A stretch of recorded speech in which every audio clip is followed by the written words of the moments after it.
Well, good morning, everyone. Good morning. This is better than math class, right? Yes. Absolutely. Well, my name is Jamie Dewitt. I'm in the Department of Pharmacology and Toxicology in the Brody School of Medicine at East Carolina University. That makes me sound really scary and important, doesn't it? We also have another guest who will be talking to you after I finish, and I'm going to apologize in advance for occasionally looking at my phone. I want to make sure that I end on time so you get to see everything. So I'm going to talk to you a little bit about water pollution, and you've all been working to understand water quality, right? So you know that these waters are polluted. Would you agree that these waters are polluted? Yeah, very visual. What's the major type of pollution you see there? Trash, plastic. Yeah, you don't need to raise your hands. There's too many of you, so just shout stuff out. So a lot of plastics, and you've probably been learning a lot about plastics and microplastics, yes? Very visual. Well, what about this? Is this polluted? Does anybody know what river this is? Not the Tar. This is the Dan River. This was polluted with effluent from coal mining. So this is very visual pollution. What about this river? And the sensor is behind me. What about this river? Is this polluted? Yeah, it looks great. Somebody's enjoying a canoe or a kayak. You can see nice trees along the boundaries. Well, did you know this is the Cape Fear River, and the Cape Fear River is one of the most polluted rivers in North Carolina. In fact, it is one of the 50 most polluted rivers in the entire United States. But look at it. It doesn't look polluted, does it? What does that tell you about some types of pollutants? Not visual. Now, when we think about pollution, we often think about plastics. We think about plastic bags. And we know that the Love a Sea Turtle is doing a lot to help to educate you about the types of pollutants that can be especially hazardous to wildlife, such as sea turtles. So this sea turtle has ingested a plastic bag that they may have thought was a jellyfish and consumed it. And we know that this is toxic and even deadly to sea turtles. This is a really good way to get you to start to learn about pollutants and to get you motivated to think about what else might be in the environment that is detrimental or bad for wildlife or even bad for us. Now, this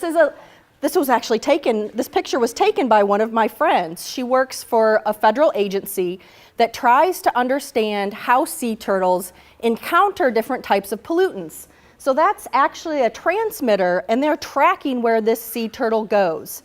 Once they get the information from this sea turtle, they're going to be able to measure some of the pollution that's in its blood. So they're going to collect the blood from the sea turtle.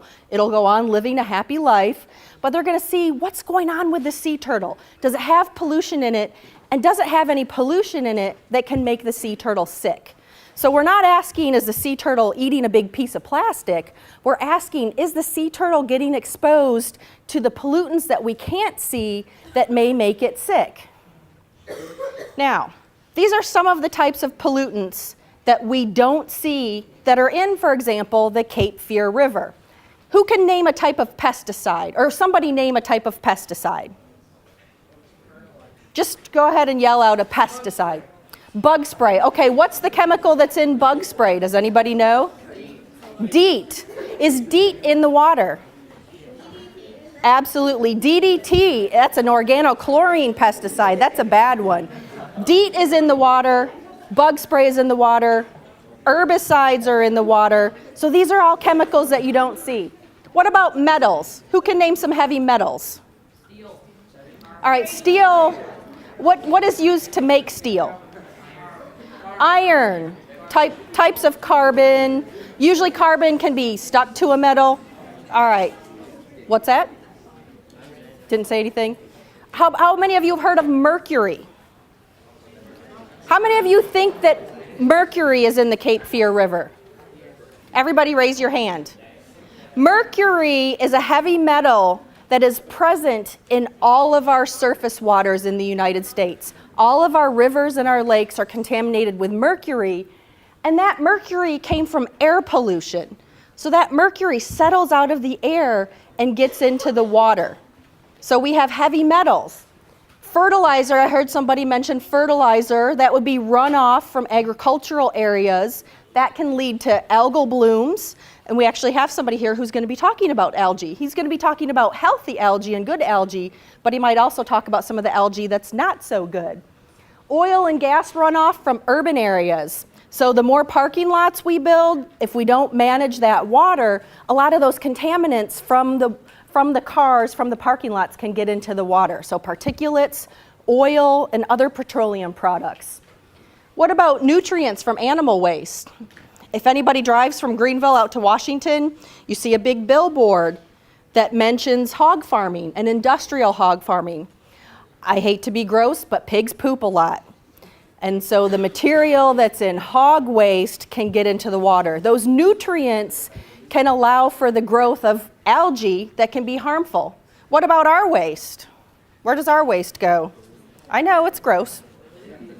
It ultimately will go into the environment. Fortunately, we do have facilities to help to clean that waste, but every time you flush the toilet, you are adding materials to the environment. Industrial discharges. Who can name an industrial discharge, and what in the heck is that? Smoke, okay, particulate matter from towers that could settle into water. Do we have industry along the Cape Fear River that makes chemicals? What's that? Coal plants, okay, every time we burn coal, that's one of the reasons that we have mercury in water. Mercury is released from the burning of coal and it can settle into the water. Industrial discharges, do you know companies are allowed to pollute? They are allowed to discharge materials into water. They get permits from the state government that allows them to do that. Sometimes they'll excrete or secrete or discharge a little bit more accidentally, but as long as they stay within certain standards, they're allowed to pollute. So all of these types of pollutants that we don't see are in the water and are in the Cape Fear River. Now the question is, what do we call them? Well, these are micropollutants. We call these micropollutants because they're present in very small amounts.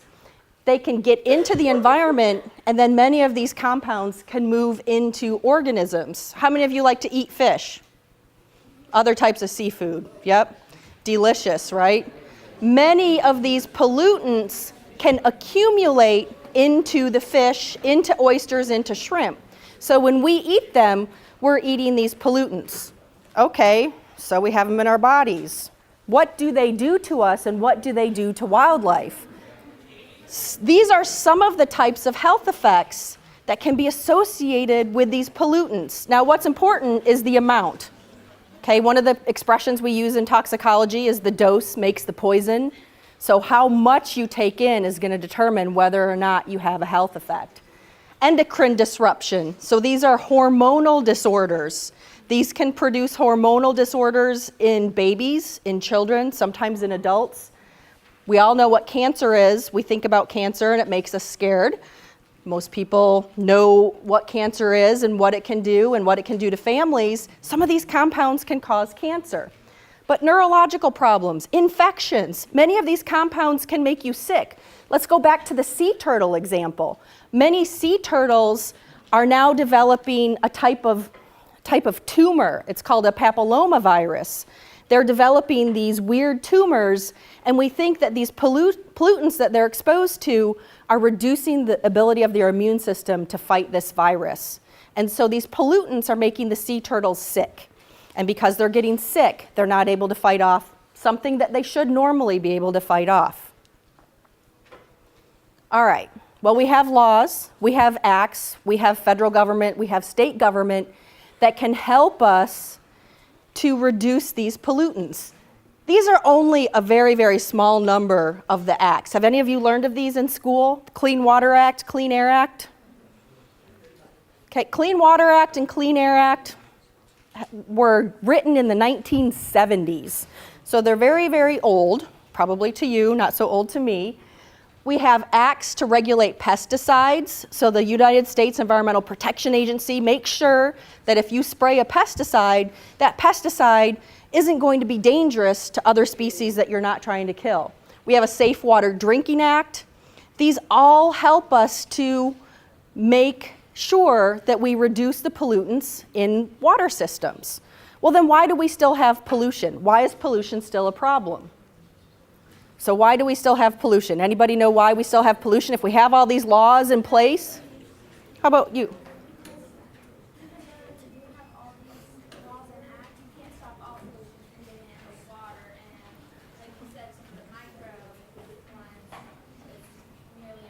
Nearly impossible. All right, one of the reasons is not everybody is going to follow the rules. So not all companies that pollute are going to follow the rules. Sometimes they're small and they don't think they have to follow the rules. Not all rules can be policed. How many people do you think are out there making sure that companies are following the rules? Not very many. In terms of the United States Environmental Protection Agency, not a lot of people are out there making sure that these companies are following the rules. So we rely on them to self-report. So laws can reduce pollution, but they don't eliminate pollution. Have you all heard the phrase, better living through chemistry? Nah, better living through chemistry. So how many of you do use DEET, especially if you go hiking? You know, mosquitoes, ticks. How many of you go out to Goose Creek and hike in Goose Creek? A few of you? Lots of ticks out there. How many of you come here to go hiking? A few of you? Horrible, horrible deer flies in June. So we use these chemicals to make our lives better. How many of you have cell phones? Yeah, almost all of you. Do you think chemicals are used to make your cell phones? Absolutely. Okay? So we can reduce pollution, but we can't eliminate it with the laws that we have. And not all pollutants are regulated. So we mentioned all these different contaminants that can be in the Cape Fear River, but not all of them are regulated by laws. Some of them are not produced in a high enough quantity to be regulated. So what do? That's right. Are they evil? Are these micropollutants bad? Yeah, we consider them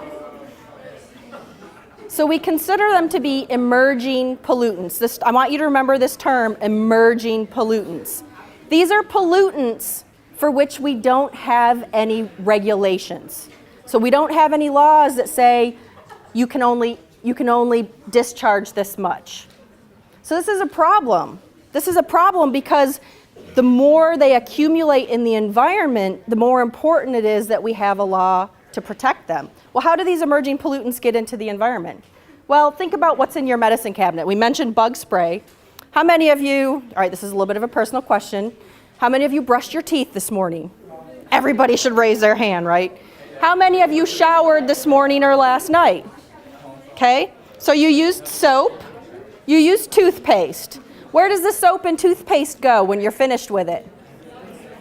Down the sink. And then where does that go? Okay, once it goes down your sink, it's ultimately going to end up in the water, right? It's ultimately going to end up in the water. But we have wastewater treatment plants.